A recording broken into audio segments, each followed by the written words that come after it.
警惕，长期咳嗽恐是肺癌前兆。我有一个患者咳嗽了好几天，然后他去诊所看了好几家都没有好。他本身不抽烟，是一个小学老师，学校又是无烟的校园，他没有什么危险的这些二手烟、一手烟，还没结婚，所以没有炒菜的问题。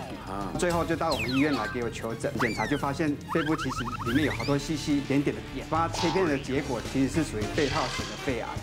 今晚10点，东森综合台32频道，医师好辣。